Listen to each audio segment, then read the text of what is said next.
Excellent. Excellent. It's so good to see you all and be part of this and to hear all of those reminders of the truth of our being, eh? Yeah.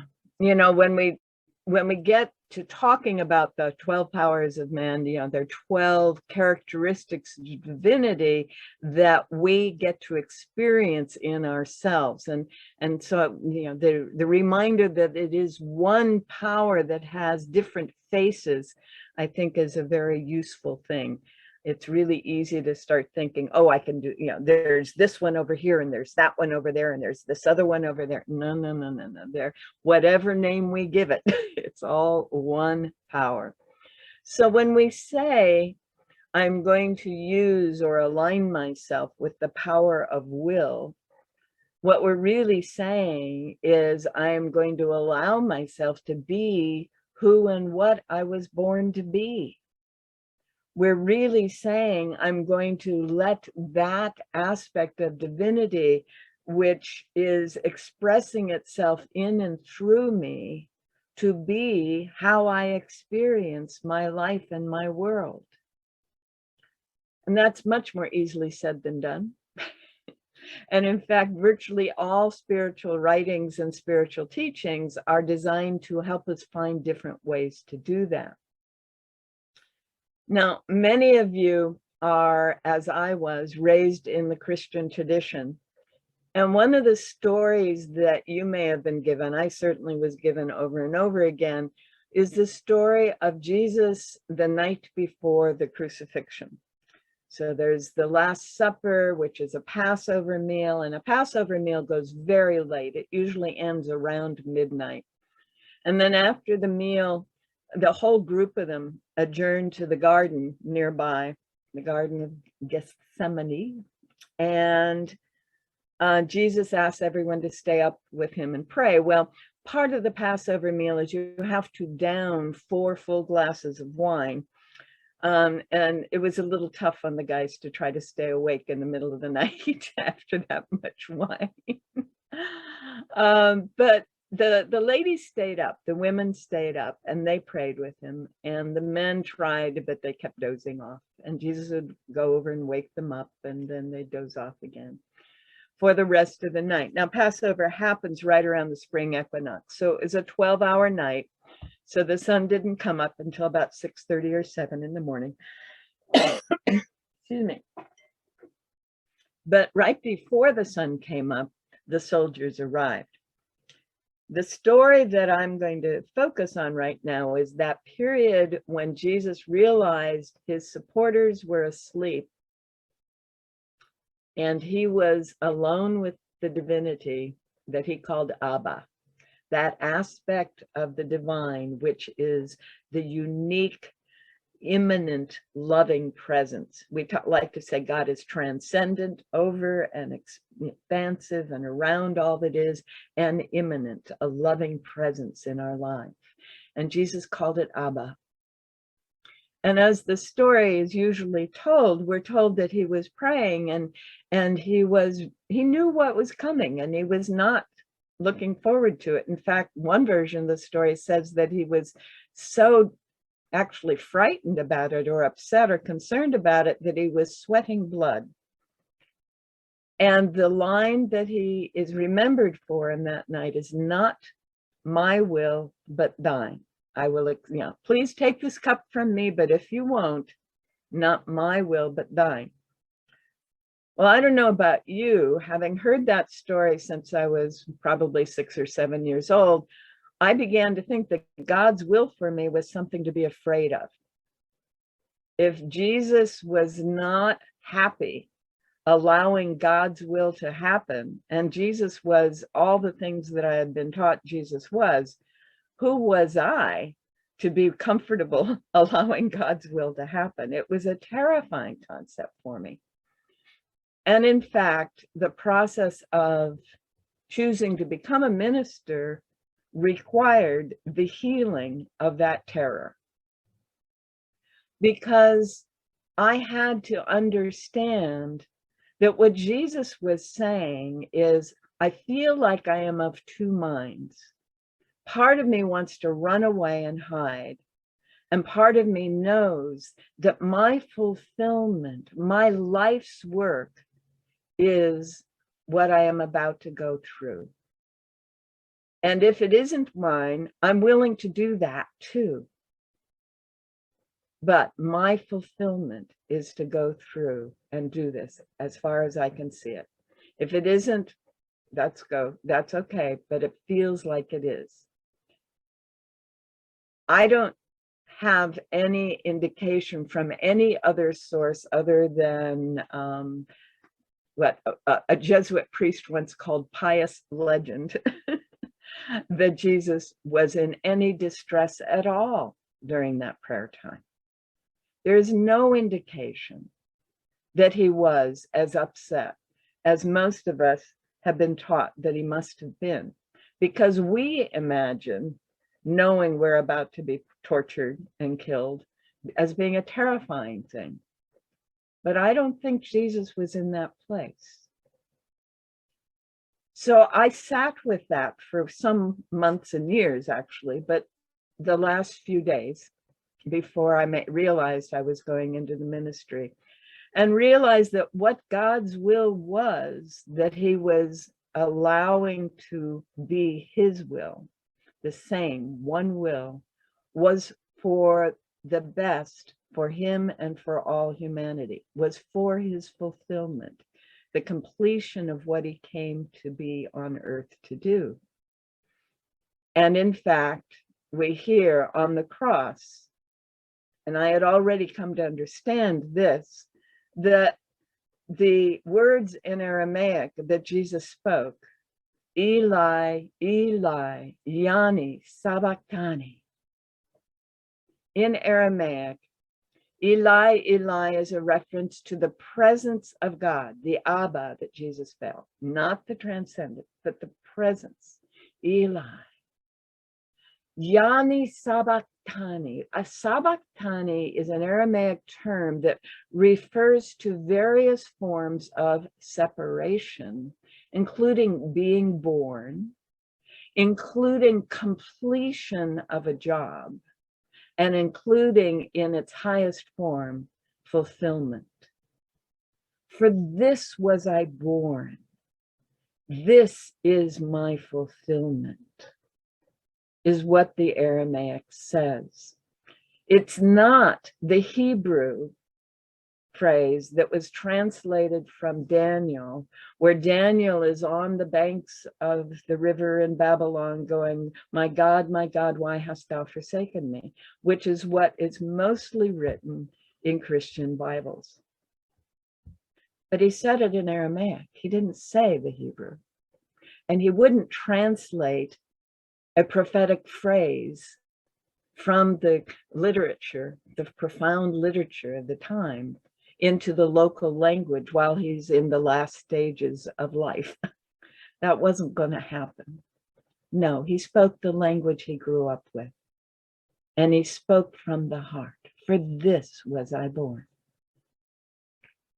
Coming into that awareness for me was huge. That realization that what God's will is and what my will is don't have to be at odds, and might in fact be the same thing whether I see it in the moment or not, was absolutely the beginning for me of being able to allow the power that we all have to begin to be expressed in and through me, which is when I accepted the call to the ministry. I remember at the time I was meditating and I was kind of in conversation with the divine, and I was going, all right, I'm willing to do this, but you have to promise me that it's not going to be another life of being stabbed or burned or something else because I'm having too much power as a woman. And I got a very, very clear, those days are over. Those days are over. We get to be powerful as women. We get to be powerful as men. We get to be the power that God is in us, through us, as us, and expressed and experienced in these bodies, in these worlds.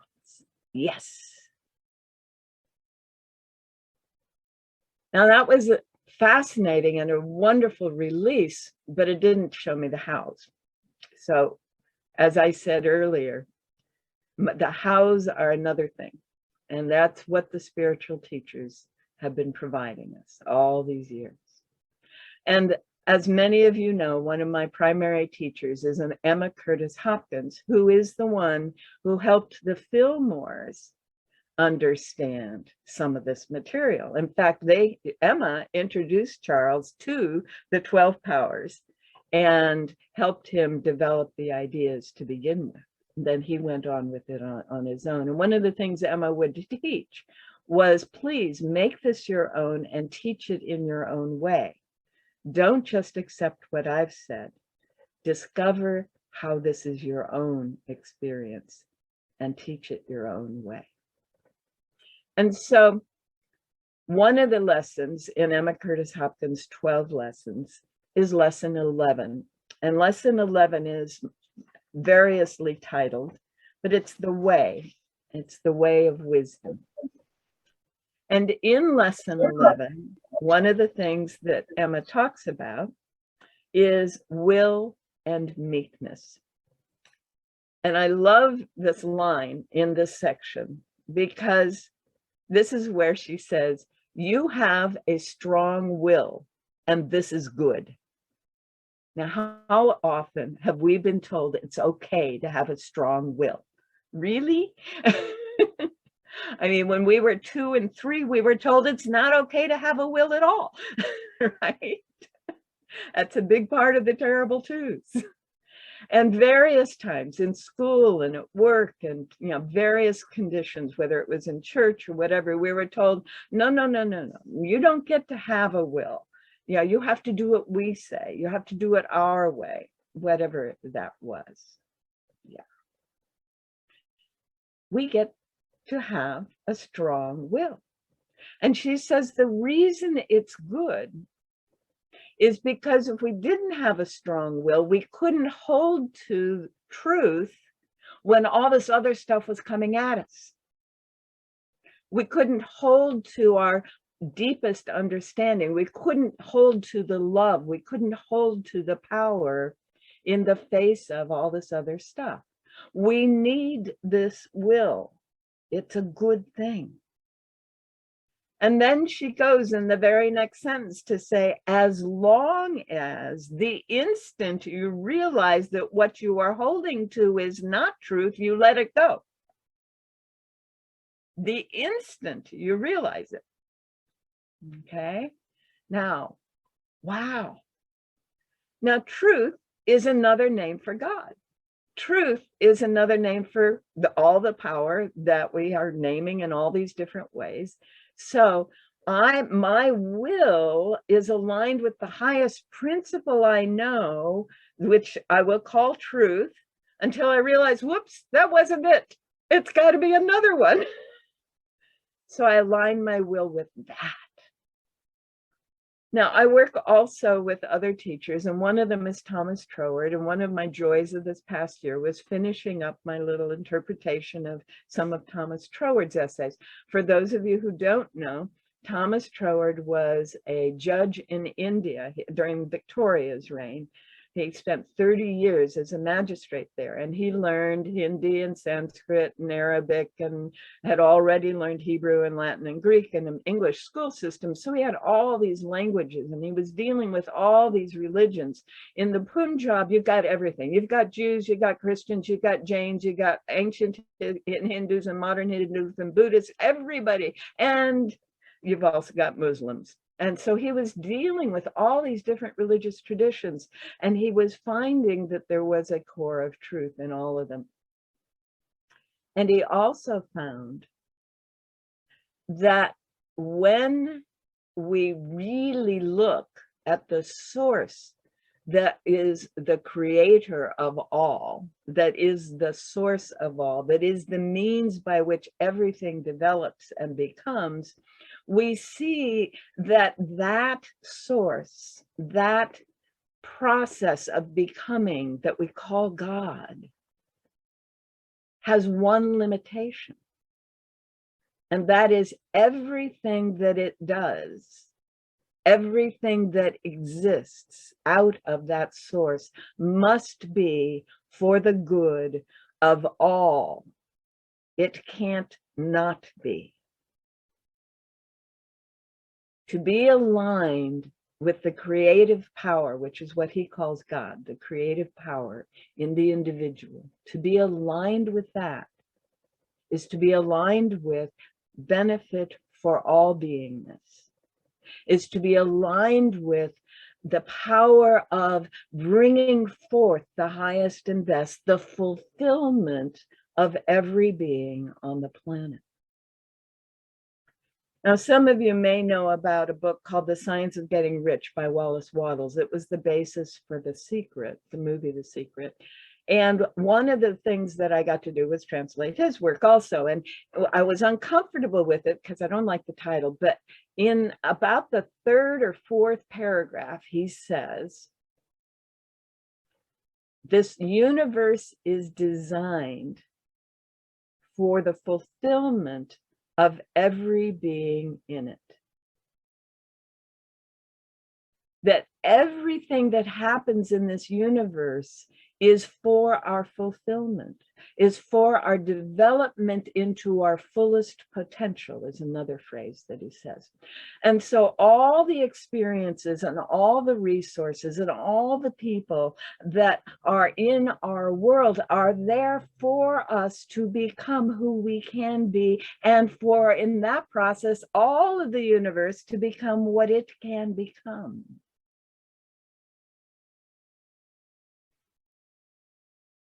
For Jesus, that was for all beings to no longer be limited by their past behaviors. When I was in my healing process about 15 years before I went into the ministry, one of the things that I got, very important to me, was the power for the resurrection happened because of the forgiveness during the crucifixion. That a person could, in that situation, forgive all beingness. That a person would be so filled with the love of the divine that no thing that had happened or been done or said to him was relevant. It could be released and forgiven, is where the power comes for the resurrection, to be done with the consequences of what is known as sin, that is acting apart from, being separate, not aligning our will with the divine. And that consequence has been called death. And because of what Jesus was able to do, death was overcome. Resurrection became the reality. Now, Jesus is not, according to Hindu tradition and documentation among many Buddhists, the only person who went through biological death and came out the other side. And many of you know I studied near-death experiences. Some of these people were in the state of death for as long as 11 hours and 9 hours. We're not talking 30 seconds here, all right? They are dying, so we know that it is possible to return to the body after it has been declared dead. And Jesus is probably the reason why these people were able to do that. Because almost every one of the people who have had hours on the other side have engaged with a light being, and most of them recognized that light being as Jesus. Some recognized it as someone else, or as not having a persona that they knew. But they met with a light being who showed them all the things that they believed they had done wrong in their lives. All of their sinful, if you will, memories. And let them know they are nothing. They do not count for anything in the light of the love that is what God is. None of the things that we've held against each other or ourselves count. In the Course in Miracles, the narrator, who says he is Jesus Christ, says, I stand at the end of the line so that you know that you are free from the consequences of any action that you have ever experienced. Wow.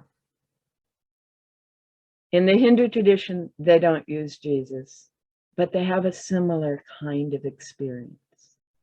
When they realize that love, not revenge, that love, not fear, that love, not anger, that being in the state of being where consciousness is filled with love and joy means no other experience counts, and all are benefited, each of us individually and all of us collectively. Every yoga practice, even those postures that people like Sally and other people can do, the asanas, is designed to get us to that state of being where love, bliss, joy fill our consciousness. And that is the divine will. That is what the will of God is. That all beings experience love, bliss, joy, wisdom, and all those wonderful qualities we call divine qualities. And as we allow ourselves to let go of the other mind in us that wants to be fearful, that wants to be angry, that believes that that is the source of our well-being, as we turn away from that, as we put that cup aside and we accept the divine will, we are freed from any consequences of ever having chosen apart from God, which is what the word sin means. To align our will with divine will means simply letting go of any thought that says we are separate from each other or from God, and allowing ourselves to be filled with the love, with the power, and with the will of God. Thank you very much.